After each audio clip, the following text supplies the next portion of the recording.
Halo semuanya, kembali lagi bersama aku Raihan Ate Mustafa selaku host Temu Mertika Podcast, yang mana kami tengah menjalani pembahasan tema pendidikan alternatif yang telah berjalan nih.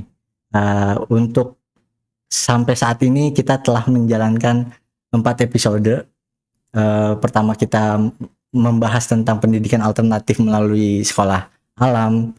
Yang kedua kita membahas tentang pendidikan alternatif melalui budaya, kemudian PKBM. Dan kali ini kami akan membahas tentang pendidikan alternatif melalui komunitas, yakni komunitas Inspiration House. Nah, untuk itu aku ingin menjelaskan menjelaskan terlebih dahulu.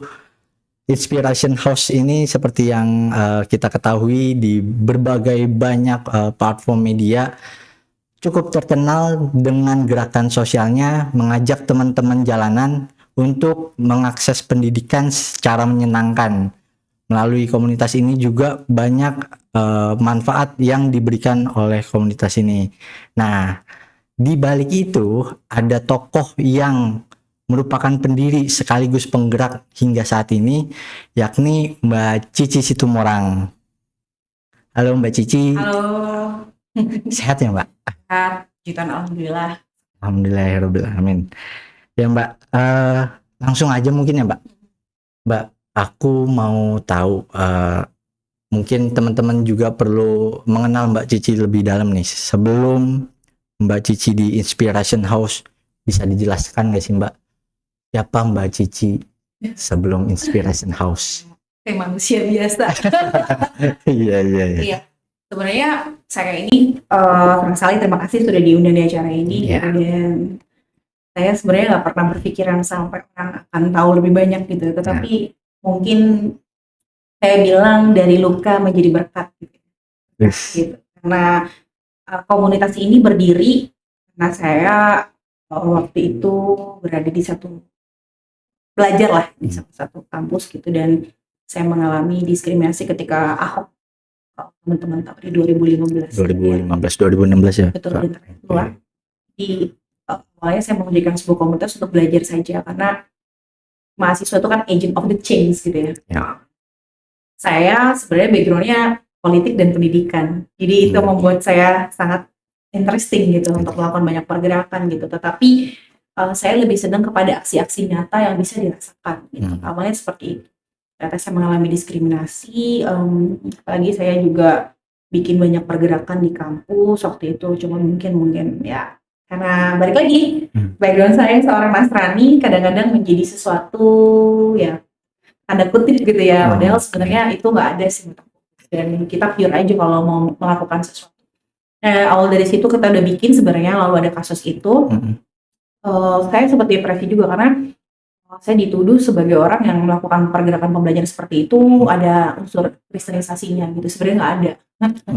Gitu, awalnya dari situ sebenarnya. Dan dari situ saya sempat depres banget, nggak mau ketemu orang gitu. Sebenarnya background saya ini, keluarga saya banyak yang beragama berbeda dengan saya gitu. Tetapi ketika saya masuk di ranah yang saya kerjakan, khususnya di kota, tapi saya kan ada di kabupaten ya, gitu.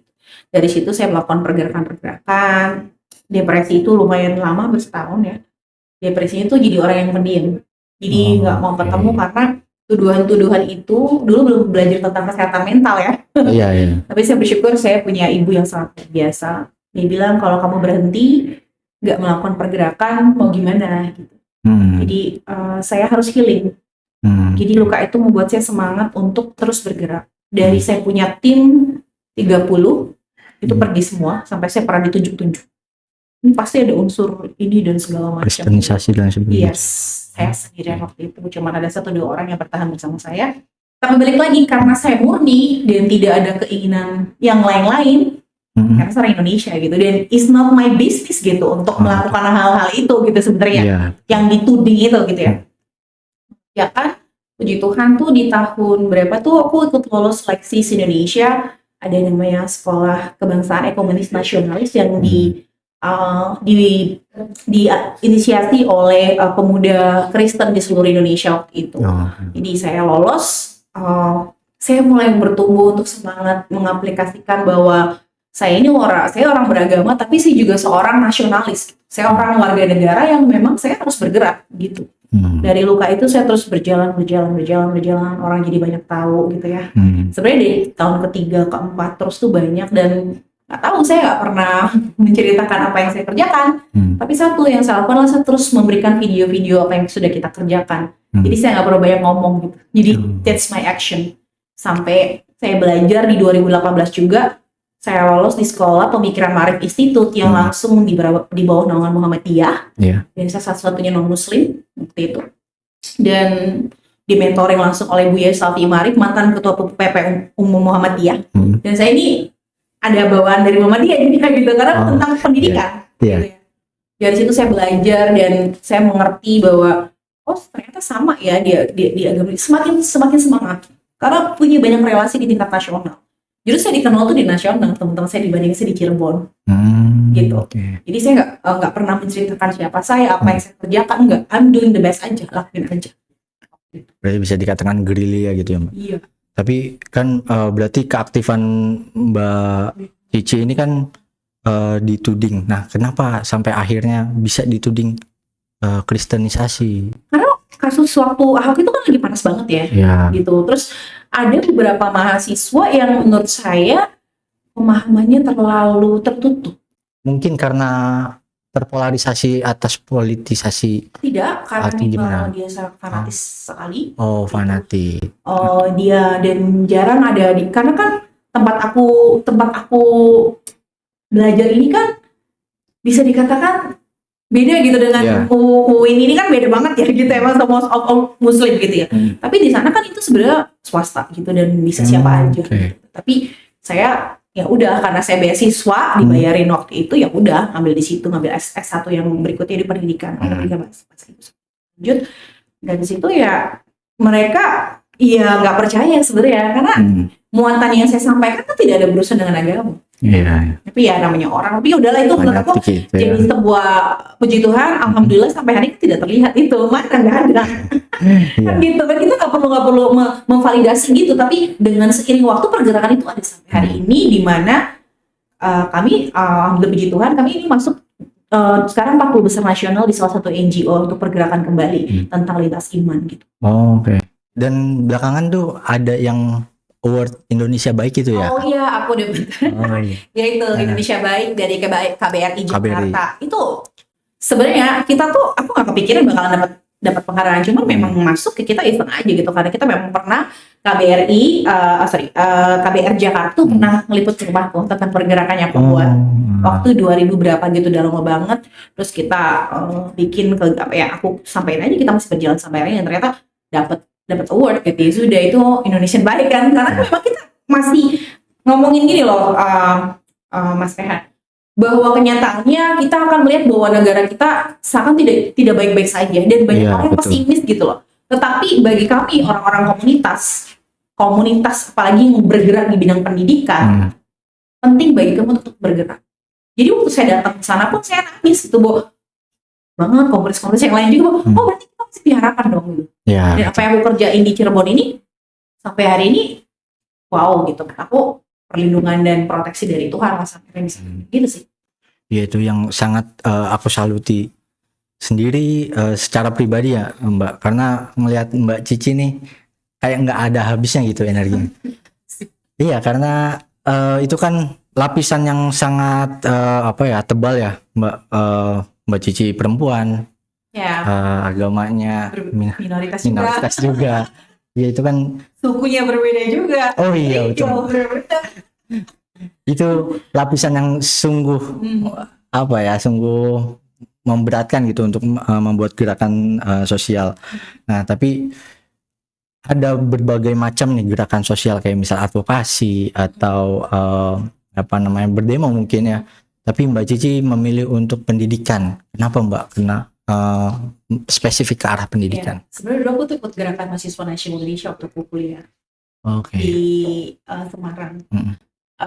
Tapi aku nggak terlalu suka. Bukan ini beda-beda orang perception ya dengan POV ya. Kalau saya kebetulan waktu itu saya belajar, saya kan Kristennya karismatik ya.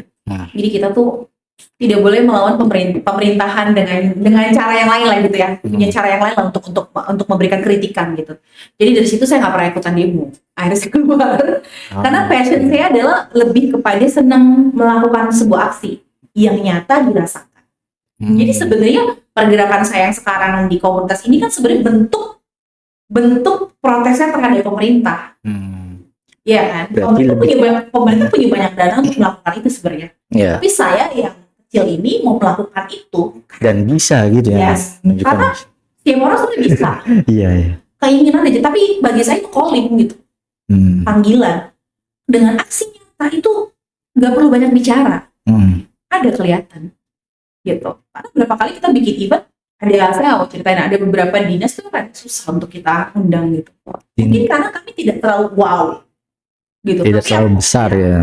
Ada undang tuh di sebenarnya cara sih, padahal saya bikin buku kan untuk kemarin kami 6 terbaik seluruh Indonesia NGO komunitas waktu itu bekerja sama dengan Miskin Indonesia yang kaitan dengan Indonesia Amerika waktu itu, dan kami lolos dan kami 6 terbaik dan 1 terbaik di Jawa Barat, dan mereka tuh sampai hari ini excited. Makanya saya bikin kemarin 12 nilai perdamaian, itu yang saya bikin sampai hari ini 12 nilai perdamaian, dan kami bikin buku namanya Cerita Cinta Tentang Kota Cirebon, bagaimana dari sekolah SMP yang beragam Muslim, Kristen, dan negeri itu disatukan, dan itu keren banget.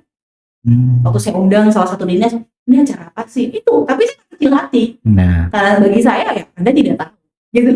Anda tidak tahu, mungkin Anda hanya sekedar mengetahui tapi tidak beraksi gitu. Kalau saya kan beraksi kan gitu, jadi nggak pernah kecil hati. Tapi dari Kementerian Agama datang dan mensupport gerakan ini. Itu yang tadi dinas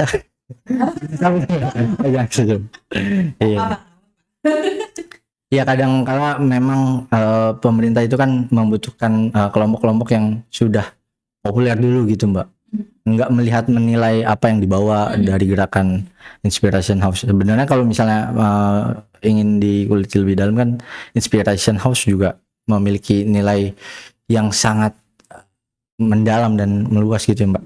Nah, kemudian terkait ini Mbak, diskriminasi pendidikan. Kalau misalnya di berbagai media yang aku baca tentang Inspiration House, tentang Mbak Cici itu menjelaskan atau menegaskan gitu, untuk mengajak teman-teman jalanan tuh yang terdiskriminasi atau termarginalkan oleh sistem pendidikan. Nah, sistem pendidikan apa yang akhirnya memarginalkan anak-anak jalanan yang Mbak Cici maksud di media? Jadi ada beberapa anak itu kan mereka tidak bisa sekolah lanjut ya. Sebenarnya kan kalau sekolah kan gratis kan. Tapi kayak belajar bahasa Inggris aja di SD sebenarnya nggak ada loh. Hanya di sekolah-sekolah tertentu. Betul nggak? Iya betul. Tapi saya mau kasih itu karena anak saya. Inggris, Jepang, Korea itu ada mereka belajar. Yang mungkin belum tentu yang sekolah di formal itu bisa seperti itu. Kedua, ini tuh karena aku punya teman banyak yang tadi aku bilang, aku tuh punya grup ya, kerennya punya teknologi itu. Aku bisa memberikan banyak. Jadi aku selalu aduh, anak-anak nih butuh nonton, karena mereka kan aksesnya nggak bisa nonton gitu, nonton ke bioskop, makan enak itu kan jarang banget ya. Iya. Dan lewat menonton itu mereka tuh belajar juga loh sebenarnya. Jadi waktu itu aku dapat kesempatan, aku nggak cari tahu orang yang datengin karena mungkin ngelihat dari grup-grup yang ada itu kan. Susi Susanti kan pernah mau datang ke sini, tapi karena nggak bisa datang, timnya datang, dan kami satu bioskop itu dibayarin untuk kami belajar tentang bagaimana cerita Susi Susanti sebagai etnis Tionghoa untuk mendapatkan hak warga negara. Itu kan belajar yang tidak didapatkan di dalam bangku formal. Iya. Betul. Jadi yang saya bilang adalah sesuatu yang mereka dapatkan di dalam bangku formal itu kita kasih.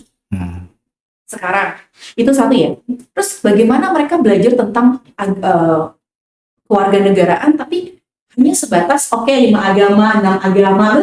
Mereka nggak visit, ayo datang. Tidak mengajarkan agamanya ya, menunjukkan ini loh gereja, ini namanya pendeta, ini loh vihara.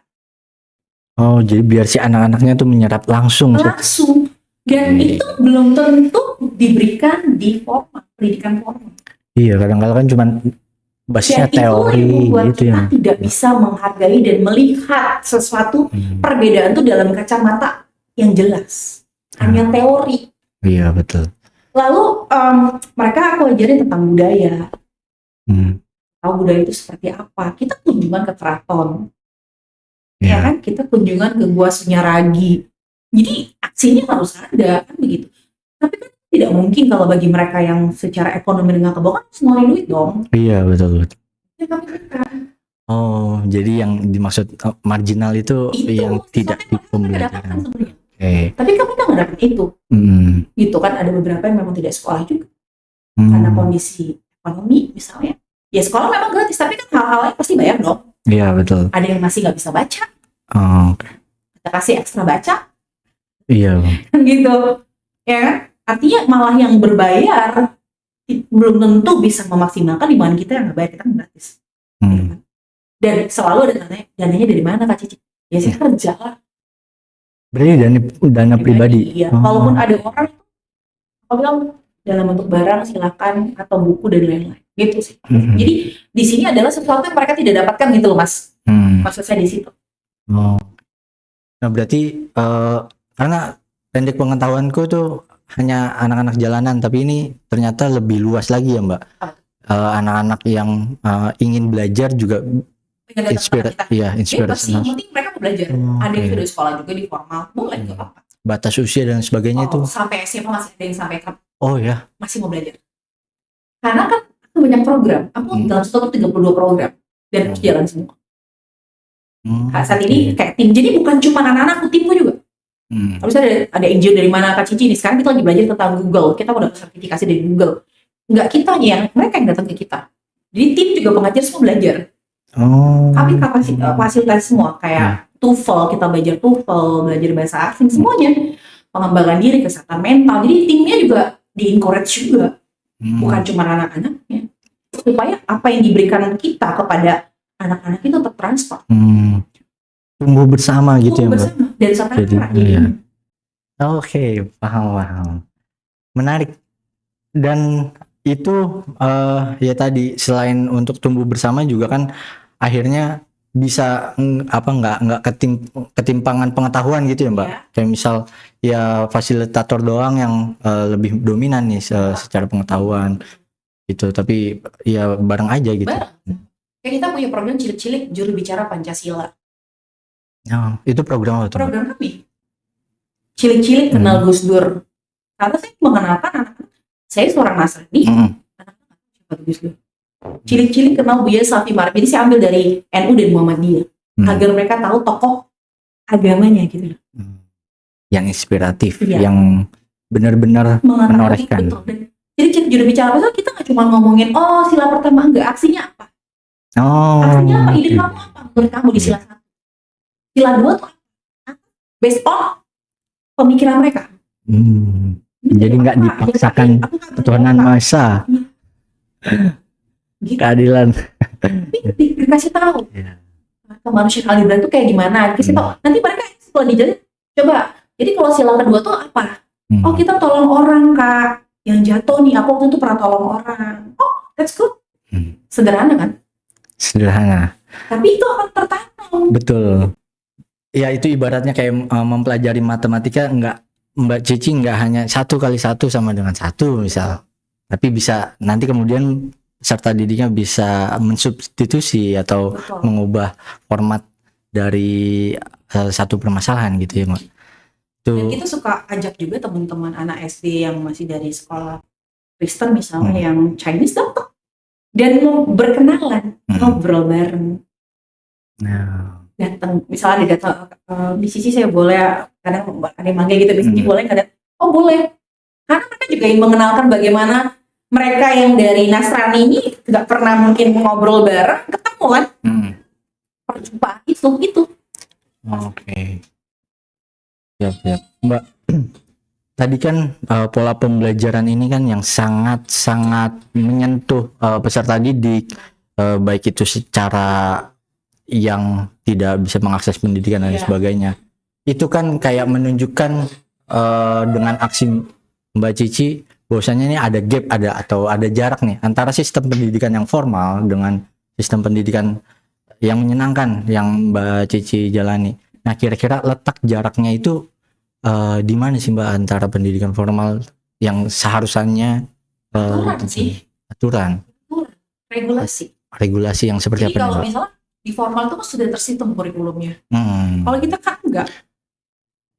Oh, Maksudnya ya oke. bebas aja gitu. Maksudnya sesuatu yang memang kurikulum yang nggak perlu ada, menurut aku ya, nggak perlu ada terlalu ini banget lah, apa ya, formal banget lah gitu. Itu kan yang membuat sebenarnya berbeda. Iya. Kita mau bikin apa terserah kita, suka-suka kita, bener nggak? Conditionless seperti apa, tetapi tetap tidak boleh keluar dari konteks. Itu aja sih sebenarnya. Berarti kalau misalnya bisa di Karena gini, sorry Mas, ada iya. pernah dengar salah satu sekolah ngomonginnya international school, Nah ya. but you don't have to speak in English. Gak ada. Itu contoh. Oh. Jadi buat aku bukan kurikulum berbasis apa dan segala macam, tapi anak aku udah bahasa Jepang, bahasa Korea, bahasa Inggris. Berarti tumbuh dari bawah tadi. Dari bawah. Kalau misalnya mimpi. One day dari mereka akan jadi orang hebat. Karena aku percaya gitu. Karena mereka sudah diberikan sejak kecil pemahaman tentang pendidikan, bahasa, kesehatan mental, mereka diajarin. Adik-adik nggak boleh tantrum dan segala macam, itu kita ajarin. Gitu kan. Terus ngomongin tentang tadi diversity, harmoni, dan mereka sudah tahu 12 nilai perdamaian dimulai dari diri sendiri. Di stabilitas, jadi dan 12 nilai perdamaian yang kita kerjakan sampai hari ini ya udah setahun ya, itu isinya tentang apa? Ada gender, disabilitas, strata ekonomi, dan mereka tahu gap orang kaya, gap orang miskin, itu mereka saya jelasin. Dan kita bikin dengan permainan yang menyenangkan. Dan itu sudah saya coba kemarin karena saya diundang dari salah satu gereja Katolik. Saya diundang jadi trainernya. Itu ada 5 agama yang hadir. Dan mereka bilang apa? Saya baru tahu ngomongin diversity itu dimulai dari diri sendiri. Dan anak-anak yang di non formal ini sudah tahu. Ya. Itu yang sangat apa ya, mind blowing mungkin ya kalau di masyarakat Indonesia, karena ya tadi kita terbiasa Mbak dengan sistem pendidikan yang top down tadi ya, dari aturan terus akhirnya memaksa peserta didik dan kondisinya belum tentu bisa sesuai kan gitu. Bahkan ya memang secara taksonomi belum memang semua peserta didik diharuskan untuk menghafal gitu. Tapi kan pada akhirnya jadi dogmatis gitu ya, nggak bisa berpikir gitu. Apa yang menjadi daya ingat kita nggak kritis gitu. Jadi apa kata A, B, B. Nah iya itu. Aku nggak mau gitu. Mereka harus berani. Even mereka bukan orang yang sekolah secara formal, tapi mereka harus punya mimpi. Gitu kan. Mimpi untuk lebih berani dan lebih mengeluarkan gagasan mereka tanpa harus dikekang. Oke, nah untuk menjangkau peserta didik sendiri, selain tadi kan kayak misalnya ada program bahasa Inggris, bahasa Jepang, itu kan peserta didik yang mendatangkan Inspiration House. Tapi jauh sebelum itu, bagaimana Mbak cara menjangkau peserta didik ini? Jadi aku nih suka belusukan, karena rumahku itu kan di daerah Perumnas. Aku nggak perlu jauh-jauh untuk memberikan aksiku gitu ya. Walaupun aku juga sudah pernah mencoba itu ke dalam tempat rumah ibadah. Aku pernah coba selama 2 tahun juga setelah berjalan Inspiration House ini gitu.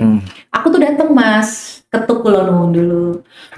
Boleh nggak aku di sini ngajar gratis? Dan itu ditanyain, masa sih zaman sekarang ada gratis? Pasti ada ini-ininya. Aku bilang gini, Bapak kita tulis aja MOU-nya sederhana. Dan nanti lihat apakah ada sesuatu yang berubah atau ada ini. Ternyata kan enggak. Mereka yang banyak mendapatkan manfaat dari kami. Ya kan, kemarin Jumbo lagi hypes. Aku ditelepon ke Jakarta. Cici dari komunitas alumni Universitas Indonesia. Ci, lu mau teman? Lu mau ini nggak menonton nggak anak-anak? Gila, aku bahasanya gitu ya. Gue berdoa nih anak-anak bisa nonton, udah banget. Saya beli makan dikasih yang enak, satu studio film kita bioskop nonton, everybody's happiness. Waktu Susi Susanti pun begitu, bahkan dari waktu film Susi Susanti bikin video juga, terus kita dikasih baju, kaos semua, jadi semua dapat makan yang enak, dan mereka belajar tentang tadi aku bilang etnis Tionghoa itu langsung kan, bagaimana perjuangan seorang Susi Susanti kan, jadi everybody's happiness. Oke.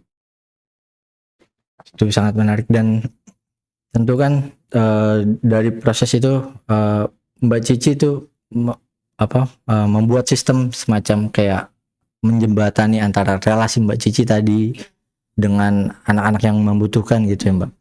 Tapi aku juga percaya bahwasanya Mbak Cici tuh nggak bergerak sendiri di Inspiration House gitu. Nah, kalau boleh tahu Mbak, di Inspiration House itu ada berapa orang dan dari latar belakang apa aja sehingga masih eksis nih Mbak? 13 orang. Dulu sih ada Katolik dari Islam juga, Katolik, Muslim dan Kristen ya.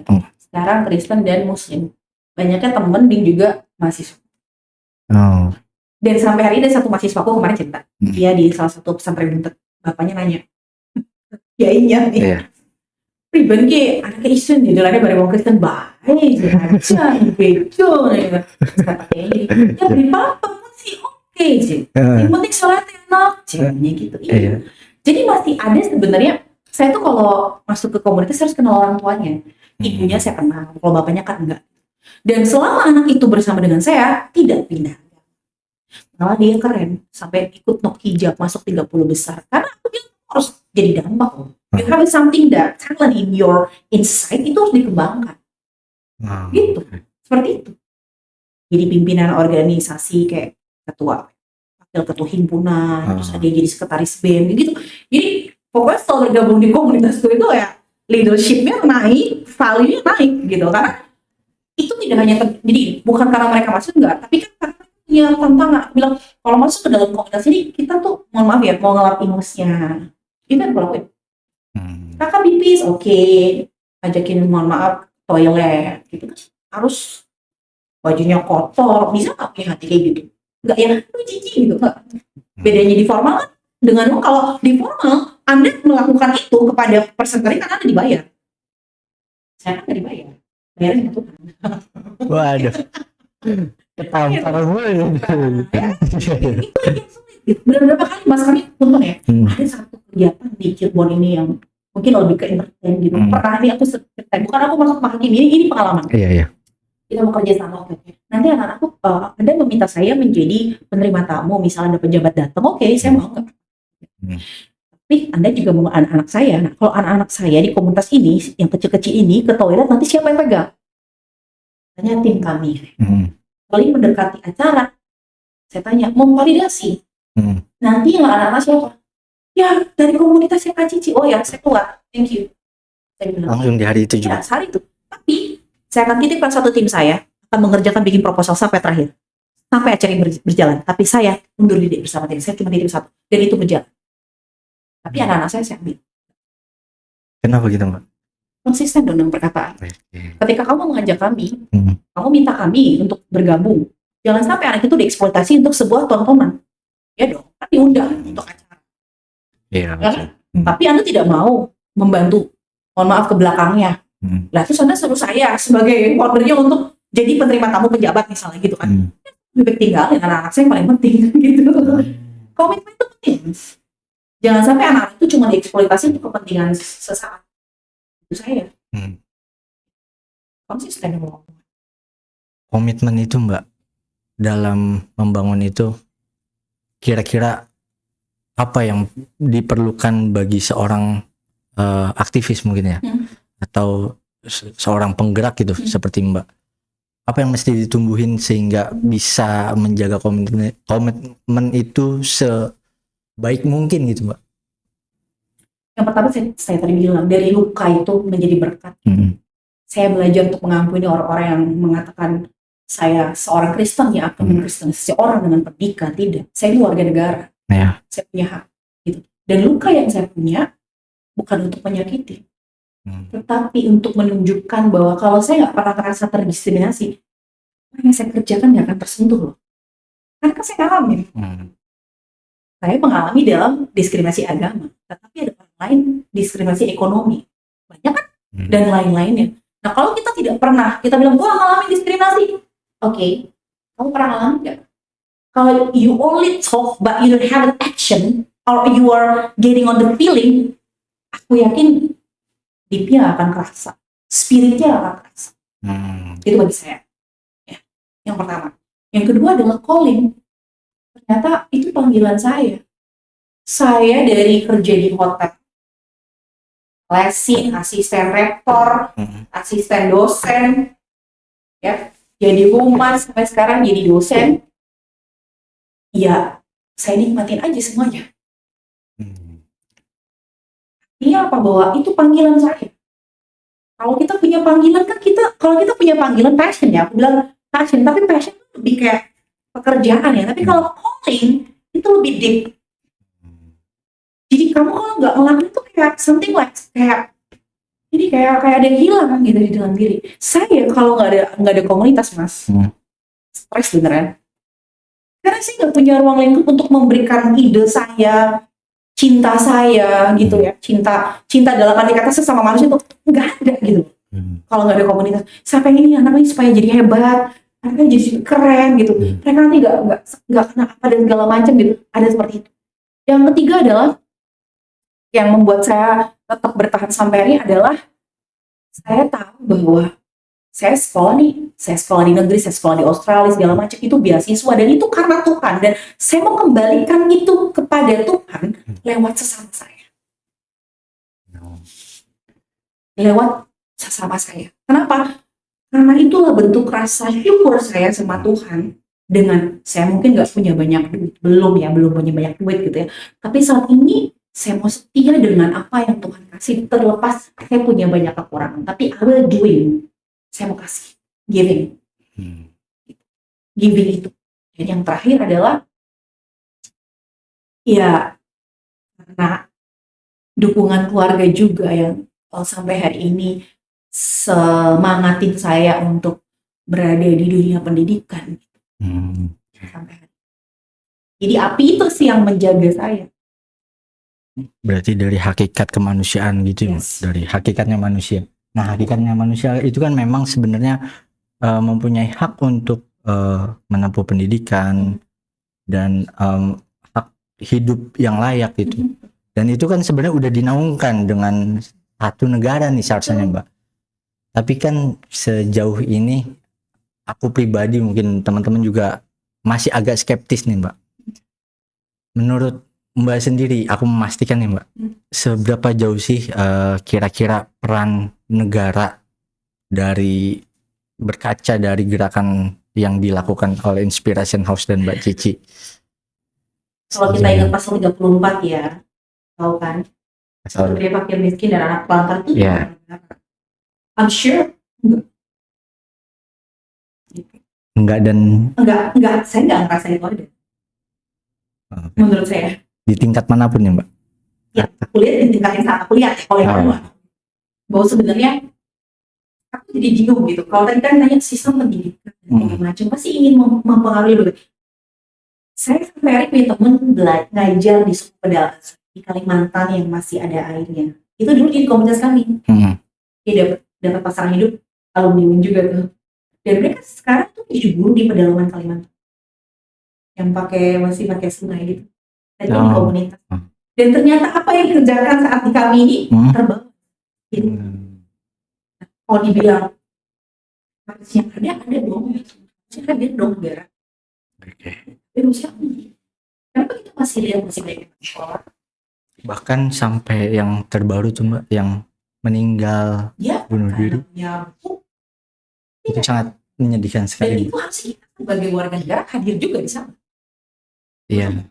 Iya betul. Aku sebenarnya buat si Malakama kita bicara bahwa ya karena kan Mbak Cici kan hanya di Cirebon betul, tetapi Anda pun bisa melakukan itu di tempat Anda berada. Dengan cara apapun ya. Dengan cara apapun yang baik. Bentuk apapun. Karena masalahnya anak muda sekarang ya nggak bisa memberikan itu gitu untuk aksi untuk melakukan hal baik itu. Okay. Nah kira-kira ada pola yang serupa nggak? Oke. Untuk itu aku langsung ingin bertanya karena waktunya sudah terbatas. Langsung bertanya ke soal penutup nih Mbak. Dari semua perjalanan yang Mbak Cici lakukan dengan Inspiration House dan gerakan-gerakan lain di luar Inspiration House kayak di kampus melalui komunitas atau kegiatan mahasiswa, itu cara pandang Mbak Cici harapannya untuk pendidikan ke depannya seperti apa Mbak untuk menghadirkan pendidikan alternatif bagi pribadi seseorang? Iya, kalau untuk pendidikan alternatif ini gini sih Mas, berikan kebebasan sih, ruang untuk kebebasan.